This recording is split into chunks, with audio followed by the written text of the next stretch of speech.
All right, good afternoon and welcome to the Sunday edition of the Author Chat Show. I'm your host, Lynda D. Brown. My guest today is author Francie Healey. This is Francie's first time on the Author Chat Show, and she is here to chat with us about her book, Eat to Beat Alzheimer's, Delicious Recipes and New Research to Prevent and Slow Dementia. Francie, welcome to the show. Thank you for having me, Linda. I'm excited to be here. We're excited to have you here.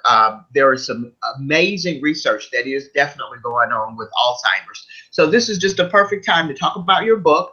As we discussed before the show, I'm also trying to change my eating habits because we are now aware that what we are putting in our bodies is not really that what we put in is what we get out. And unfortunately, my son, who's in the next room, has been trying to tell me this for years. I think he's more vegan. And so like I was mentioning to you earlier, I'm trying to change mine as a more alkaline-based diet. So that being said, Francie, since this is your first time on the show, why don't you get started by telling us a little bit about yourself? Well, I started this book, the writing of this book, about 4 years ago. And it was inspired by my stepfather, John, who felt that a lot of people in his age group, he was in his 60s at the time, were scared about getting neurodegenerative diseases, in particular Alzheimer's.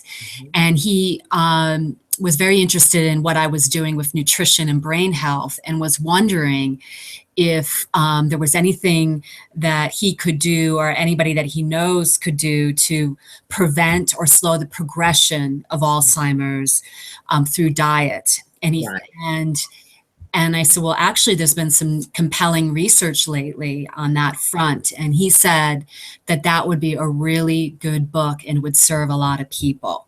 Mm-hmm. And when he mentioned it, I was like, wow, I need to write this book. And I had been looking in other directions in terms of writing a nutrition and psychology of eating book. But this was the book that was meant to come first. Mm-hmm. And I was excited over the course of 3 years to discover groundbreaking research on the fact that the brain gets inflamed. And with brain inflammation, what we can do to prevent brain inflammation through our diet and our lifestyle choices. So because of that, I wanted to create a manual for people, a place to start, because there's so many diets out there. There's so many ways of eating. And I wanted to cut through the research and distill it in a way that was clear and easy to read, and then apply it to tasty recipes. Mm-hmm. And so that's was the premise of the book, and it took a number of years to do the research and then develop the recipes so they were tasty enough to include the research on nutritional foods for the brain. Exactly. Mm-hmm. Exactly. Now, Francie, you mentioned that before you started writing the book, you did do your research on this. Now, since I've got some age on me, dementia, of course, is something that of course, we grew up hearing that. Unfortunately, some of us saw our grandparents and great grandparents go through that. Alzheimer's tends to be something a little bit different. Can you tell us the difference between Alzheimer's and dementia? Is there a difference? Sure. Alzheimer's is a progressive neurodegenerative disease, and Alzheimer's is a form of dementia, and it accounts for 60 to 80% of the cases of dementia. And it starts by affecting your memory, your thinking, your ability to learn. It affects roughly 5.4 million Americans right now, and that number is projected to grow to 14 million by the year 2050. Oftentimes, people will get diagnosed with what they call mild cognitive impairment. So that's the beginning of Alzheimer's. But what we're finding is that neurodegenerative diseases like Alzheimer's, being a form of dementia, start decades before. The problem starts decades before we see the symptoms. Right. So it's important that we start now, taking care of our brains, and particularly with the way it is increasing. It's the sixth leading cause of death in the United States, and it's the fifth leading cause of death among people 65 to 85. And while cancer deaths and heart disease deaths are going down, Alzheimer's deaths are going up. So I find that really interesting and very important that we work with this now. Right. Because like I mentioned, I remember people, like I said, my grandparents, great grandparents, having issues with dementia or losing their memories, as we've always said, but I don't remember them dying from it. People are actually dying from Alzheimer's. Is that correct? Yes, they are, and it can go on for years. And sometimes people die from Alzheimer's based on different, that like it could be a weakened immune system. A lot of factors that contribute to it, but people are actually dying from it. Right. And I realize that when I talk to clients that I work with, people that I talk to about this book, they're really scared about losing their mind. And even physically being healthy except for their brain, and how that loss of control and that helplessness terrifies them. And I wanted to write a book that offered hope, that it is possible to change the trajectory of our health through the choices we make now through nutrition and lifestyle. Absolutely. Now, one of the things that you touched on was the fact that there are certain foods that we should eat and certain foods that we shouldn't eat. Can you just give us a very brief list of some of the foods that we should eat first? What kind of brain food should we eat? Okay, so what I recommend, and it's covered in more detail with the research in the book, that's foods that are high in B vitamins. So your green leafy vegetables. There's been some promising research on how B vitamins are protective to our brain. And I'm really interested in how can we incorporate more green leafy vegetables in our diet that offer us a way to enjoy them daily, but also taste good and are simple to prepare. Absolutely. So it's so I have recipes that like incorporate kale or charred spinach in a way that's a little more creative. Another thing is the importance of healing spices that are anti-inflammatory. Now, so the brain doesn't feel pain, but the brain gets inflamed, and so we want to eat things like turmeric, which the compound in turmeric is called curcumin. Curcumin is very, very beneficial for reducing inflammation in the body and has brain protective qualities. And it's interesting that in India, they have the lowest rate of Alzheimer's in the world of 1%.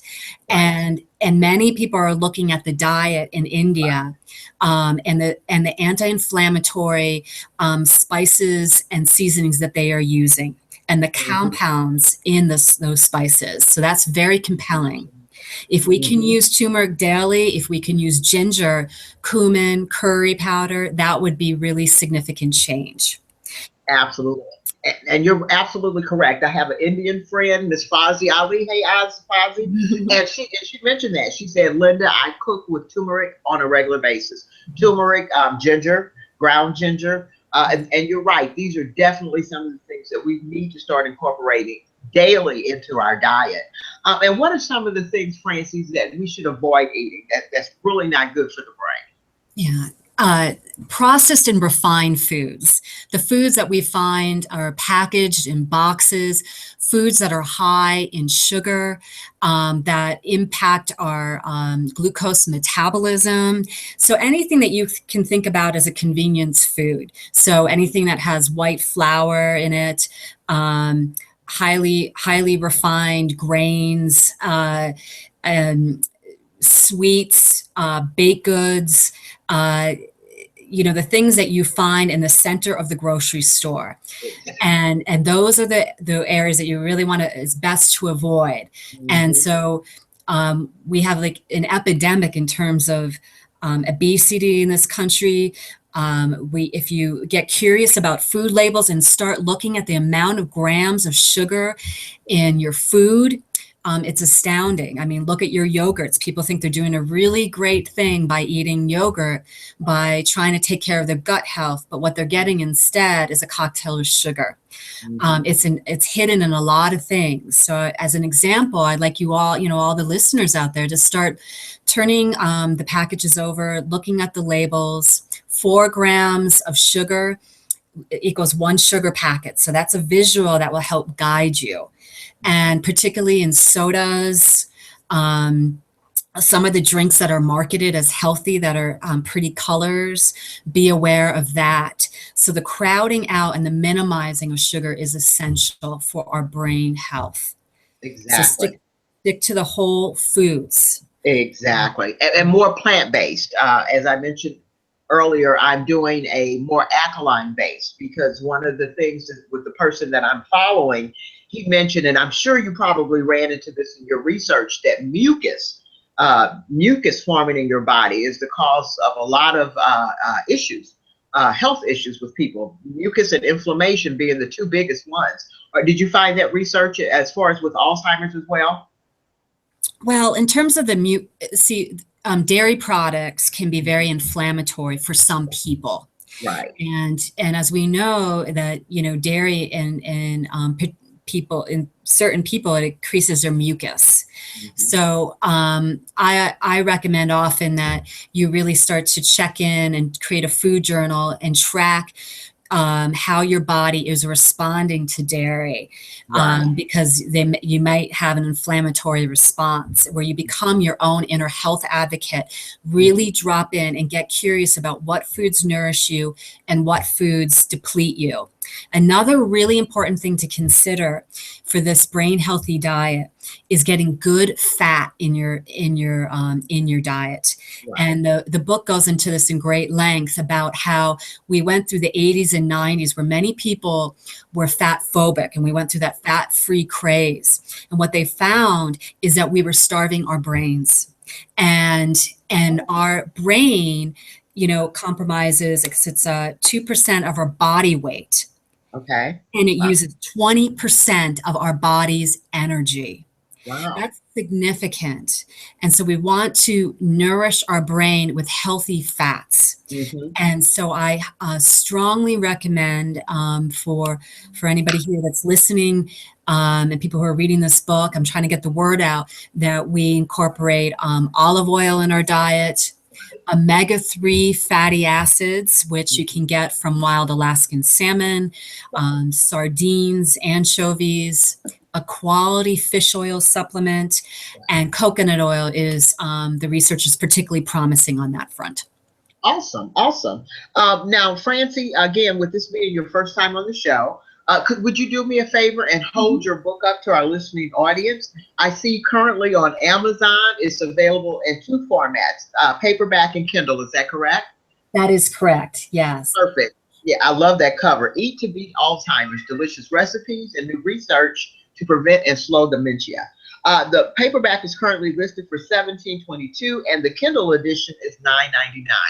Would you like to share with us, Francie, some of your favorite recipes in there? Sure, I'd be happy to. Okay. I thought I could do, we could start with 2 recipes and see how that goes. Absolutely. And just to give you an example of how I incorporate healing herbs, spices, and good protein, and good fats for our brain. One of the recipes that I have in here that's pretty simple is called egg cups. And this is a quick morning breakfast. You could make it on the weekend, and you get out a muffin tin. So they look like little muffins, but they're not processed and refined. So that's what I like about them. And what you do is you get a yellow onion, you get 3 cups of shiitake mushrooms, 2 leaves of kale, and 2 cloves of garlic, and your muffin tin with 10 eggs. And for those of you that feel like your body can tolerate a small amount of dairy, you can use a little bit of Parmesan cheese or no dairy at all. So this book is really about people starting to get awareness about what foods deplete and what foods nourish. Absolutely. And the other part about this egg cup recipe that I like are the seasonings. And you can feel free to modify them, because it's really hard to make a mistake with egg cups, and that's what I like. Okay. And it's fun for kids to make this too.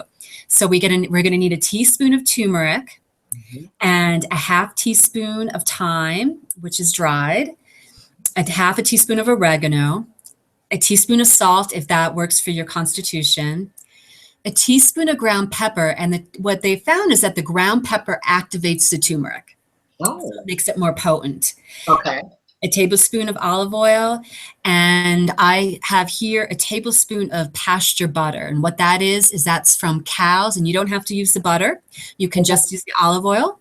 But for people who are looking to get a little more omega-3 fats in their diet, they can add what they call pasture butter. So from cows that grazed on grass, so we can get some omega-3s in our diet. Okay. Again, so that's one way to get some omega-3s in there. So you're going to take out a large frying pan, and you're going to saute 1 yellow onion with the garlic, the turmeric, the thyme, the oregano, salt and pepper, and olive oil, and a little butter if you choose, over medium heat. And once the onions begin to soften and the spices are fragrant, you add the mushroom and the kale. And you just cook it until the kale is bright green. I really like kale because it's high in B vitamins. I like it also because it has vitamins, vitamin K, vitamin A, and vitamin C, and also minerals like manganese and copper. The shiitake mushrooms are really interesting. So I like to use foods that have medicinal qualities so that the food is our medicine.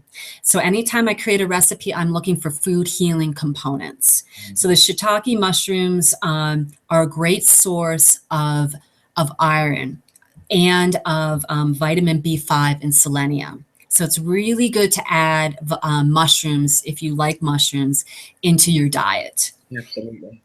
So the next thing you're going to do is put the mushroom mixture into the 10 muffin cups, and crack an egg into each tin.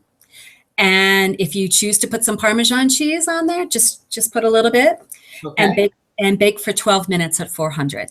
Oh, okay. Okay. And it makes 12 cups? It actually makes about 10 muffins.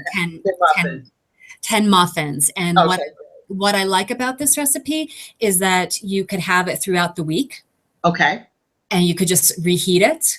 They're really portable, and it's a good source of protein as well. And you're getting your brain healthy herbs and spices, and you're getting protein to start your day. And it's pretty quick and easy, and you can modify it. If you don't like kale, you can try chard, you can do spinach. And it's a really flexible recipe, and it's fun to make with a family. Wonderful, wonderful. That would be a great one if you have an opportunity to put it on our Facebook fan page, and we'll make sure it's right there accompanied with a picture of the book and a link to Amazon. Do you have a website where you sell your books as well?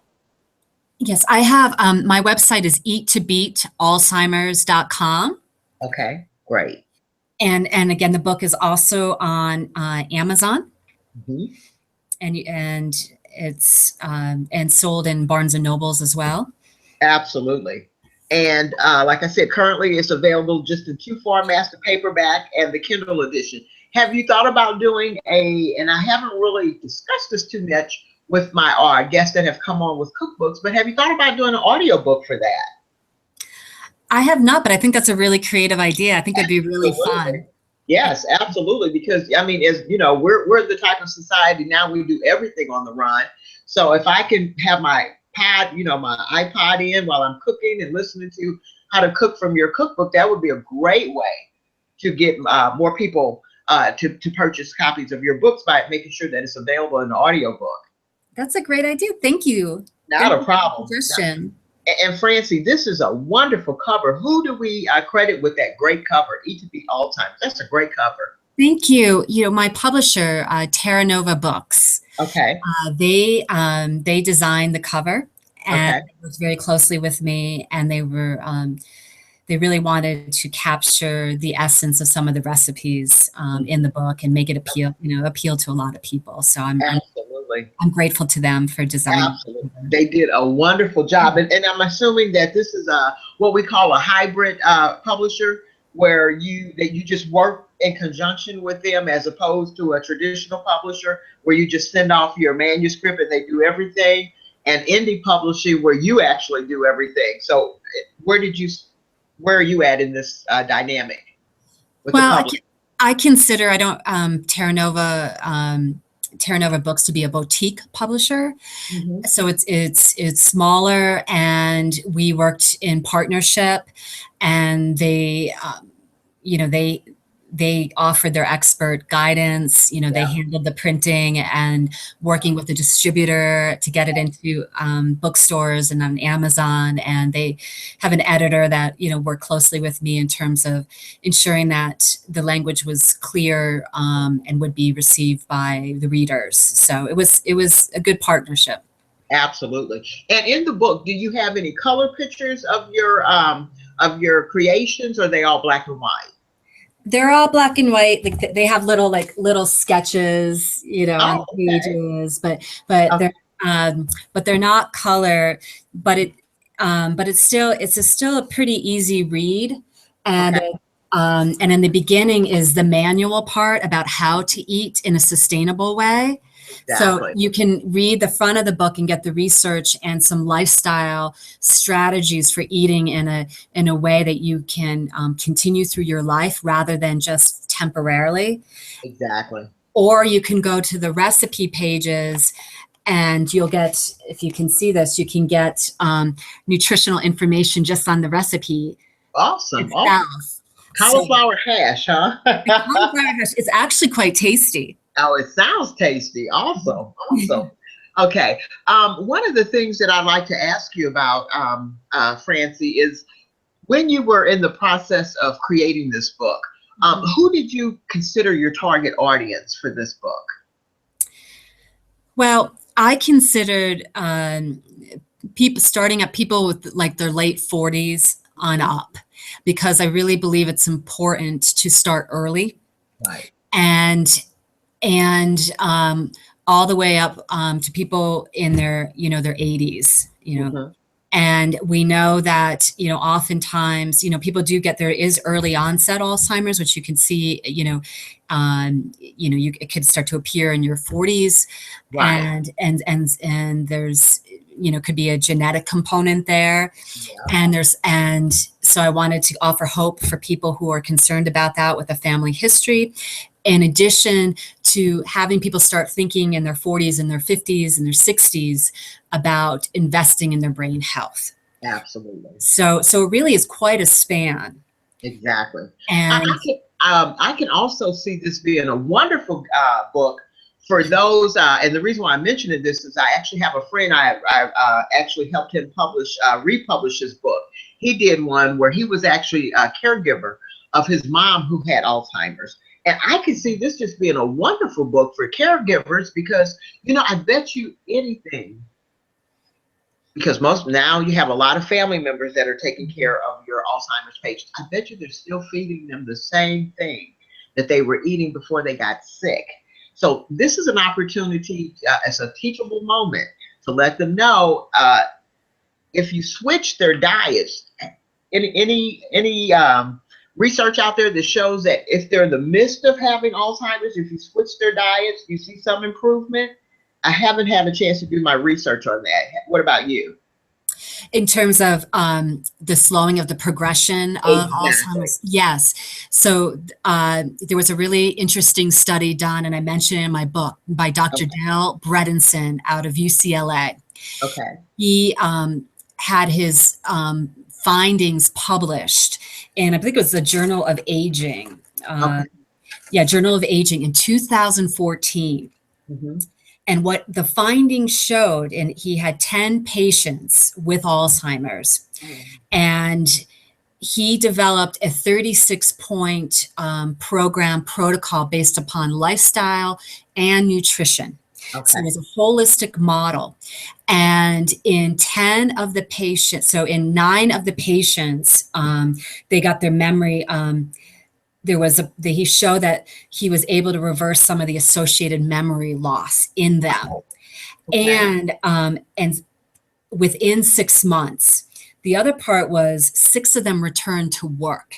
Mm, The one who did not get better was at the late stages of Alzheimer's. okay. This was a really groundbreaking study, and he's in the process of doing more comprehensive, larger studies right now. And it was this incredibly exciting, showing how nutrition, exercise, which is really important, Mhm. eliminating toxicity in our bodies. If there's a mold, if we or underlying infections like Lyme disease, eliminating these brain insults can affect the trajectory of Alzheimer's and actually reverse or slow the progression of Alzheimer's.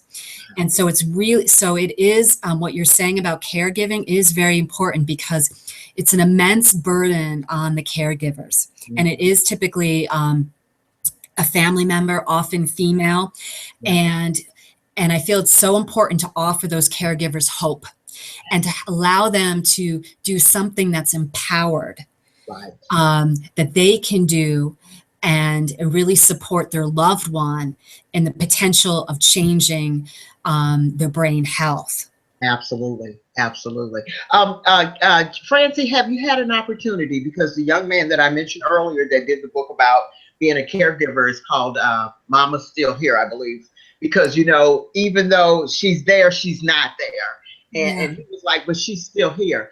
He actually has partnered with the Alzheimer Association, and they're just really helping to promote his book. Have you reached out to them as well? Um, I I believe that we may have sent like a letter and a press release about it and haven't heard back yet. Okay. The Alzheimer's Association is great with caregivers. Hmm. And so I think it would be worth contacting them again and maybe even packaging it how it can be a resource for caregivers as well. Absolutely. And, at this time, and I could be mistaken, I believe that the Alzheimer's Association, doesn't feel that there is a cure. They're looking for a cure. So, it's just a slightly different, Sure. model.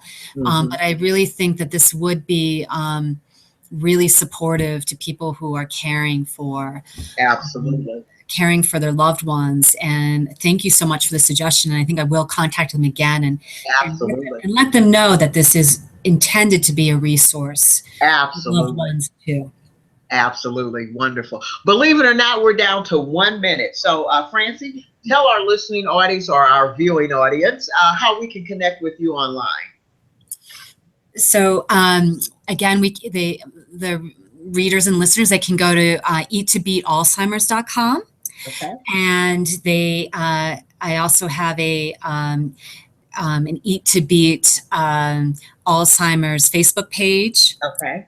and I also have another website called Francie Healey, HEALEY.com. And Okay. so I have, excuse me, blog posts, updated Okay. information, new Great. recipes, really tackling the issues of lifestyle and nutrition, and offering tips what we can do now Right. to empower people and offer hope, Right. so that it's all current information. And I'm going to be Wonderful. launching a class soon too. So Oh, good. Wonderful. And again, when you do that class, think about the caregivers. thank Uh, you. I this young will. man, oh, absolutely. This young man I don't even know how to, I think his mom did pass. Um, I think he was her main caregiver, and like you said, usually it's a family like the daughter, but for some reason he kind of stepped in. Mom was still married, so his dad was still there. He said his dad just really couldn't deal with it. It was just too much for him, which I understand. But I think this would be a wonderful resource for caregivers. So again, I really, and let us know how that's going. And you know what, when we promote this interview along with your book, we will make sure that we put that information out there. If you're caring for a loved one, change their diet, see if that helps. Thank That you. I can't see why it wouldn't help. I mean, I know with myself, just the little changes that I've made, I'm already seeing progress. So we wish you all the best here at the Arthur Chat Show, Francie. And again, thank you so much for coming on the show. Thank you for having me. This was really fun. I enjoyed talking with you.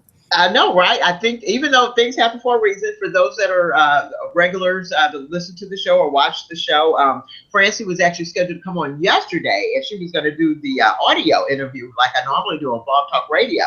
But for some reason, I just realized when I called in that my carrier had changed the plans and I had to upgrade. And I'm like, are you serious? So we decided to do this format today. And I think it was actually a better format, Francie. Because people absolutely get a chance to see you. You know, I think when you're a new author, for readers that are out there searching for different books to read, I think it really helps for them to kind of get a sense of who you are before they actually purchase your book. And I think that you're going to really make your book soar, because I think it's a great subject matter and it's touching so many lives. Thank you. Thank you for your support. Anytime, anytime. Well, again, thank you so much for being on the show, and we look forward to seeing you come back. Before I let you go, are you working on a sequel? Anything else at this time? I'm working on the second edition of To Beat Alzheimer's right now, with new recipes that are even simpler and have more of the latest research. Wonderful, wonderful. Let us know, and when you get ready to get book 2 out, let us know so we can have you back on the show. Thank you. Not a problem. Enjoy the rest of your Sunday, sweetie. Bye-bye. You too. Bye-bye. Bye-bye. All right. So again, that was Francie Healey, and that's FrancieHealey. The title of the book is To Beat Alzheimer's, Delicious Recipes and New Research to Prevent and Slow Dementia. Thank you so much for joining us on this edition of the Arthur Chat Show, and we look forward to seeing you back here next time. So enjoy the rest of your Sunday. Bye-bye.